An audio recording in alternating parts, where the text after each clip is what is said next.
Pengalaman yang paling berkesan buat aku, waktu aku ditegur dan didoakan sama kepala sekolah aku. Karena aku kena dampak negatif dari bermain gadget dan sosial media. Aku bersyukur untuk guru-guru QCA yang peduli sama aku. Bukan hanya mengajar pelajaran, tapi membuat aku jadi anak yang punya karakter yang baik dan sopan. Selamat Hari Guru!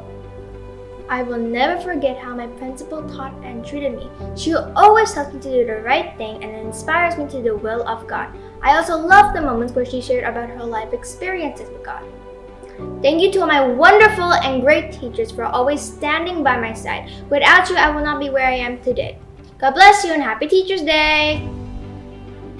Ada satu momen di mana aku sedih dan menangis, dan guruku menghibur dan mendoakan aku sampai aku berhenti menangis dan tidak sedih lagi.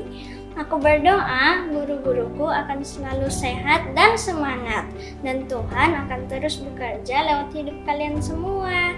Selamat Hari Guru!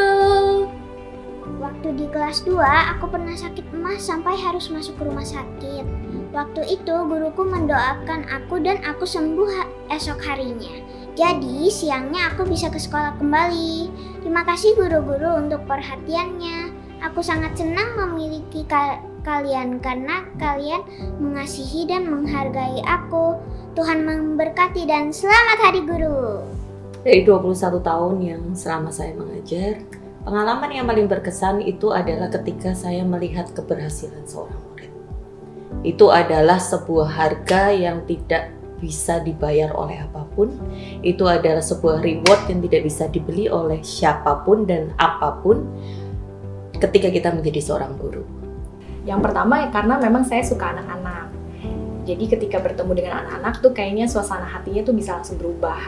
Kalau ketemu sama mereka tuh kayaknya bawaannya ceria gitu. Soalnya anak-anak itu kan kayak tanpa beban kan. Jadi mereka kalau melihat berinteraksi dengan mereka tuh jadi terbawa juga. Saya happy karena saya merasa ini adalah privilege, karena saya boleh terjun langsung dalam kehidupan mereka, mendidik mereka di dalam kebenaran, dan juga saya happy karena saya belajar banyak hal, bagaimana saya dapat memahami orang lain lebih dalam lagi dan belajar mengasihi mereka bahkan tanpa syarat.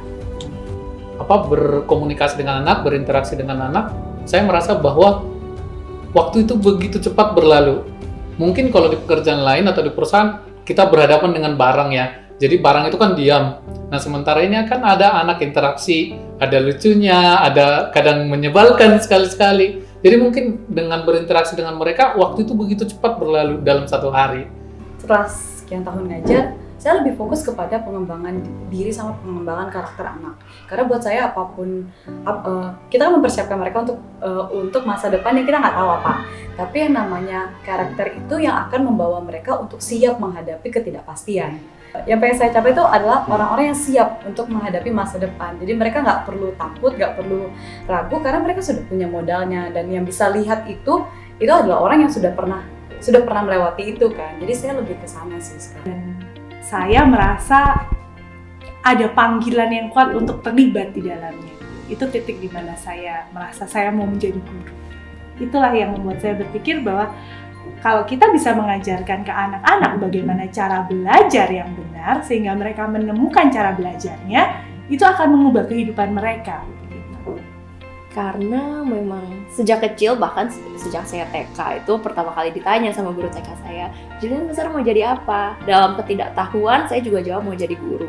Dan selagi saya semakin bertambah usia, cita-cita menjadi guru itu tidak pernah pudar. Sehingga setelah selesai kuliah pun saya langsung menjadi guru di QCA sampai hari ini, tidak pernah terbayang menjalani kehidupan sebagai profesi yang lain. Jadi guru kan. Kalau udah jadi guru mau sampai tua ya tetap jadi guru gitu. Karena saya tahu sih waktu saya menjadi guru lebih jelas lagi gitu. Oh iya ini saya mencetak generasi kerajaan, maksudnya mencetak pemimpin masa depan gitu. Dan itu suatu kebanggaan sih buat saya gitu. Oh iya, ternyata masa depan pemimpin itu ada di tangan saya gitu. Jadi saya harus melakukan yang terbaik ini buat anak-anak, benar-benar mereka tahu gitu kehidupan mereka tuh. Oh iya, hidup mereka tuh sebagai pemimpin yang luar biasa gitu. Kalau kita sih biasanya suka mengistilahkannya tuh oh moment gitu. Jadi ketika kita lagi ngajar, kita bisa dapat attention dari anak-anak.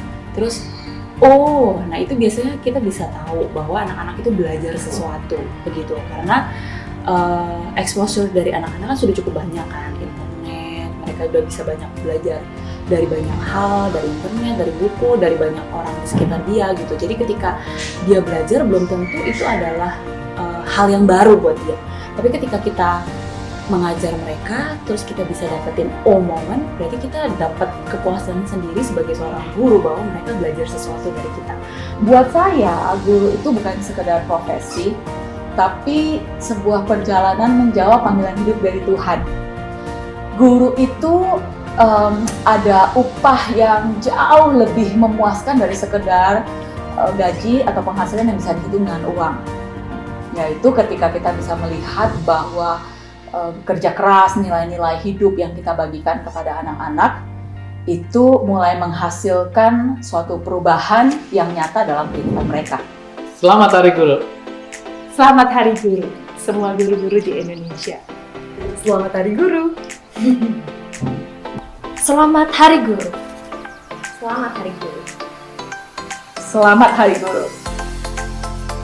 Selamat Hari Guru. Selamat Hari Guru untuk semuanya. Selamat Hari Guru. Selamat Hari Guru semuanya. Semangat. Tuhan memberkati.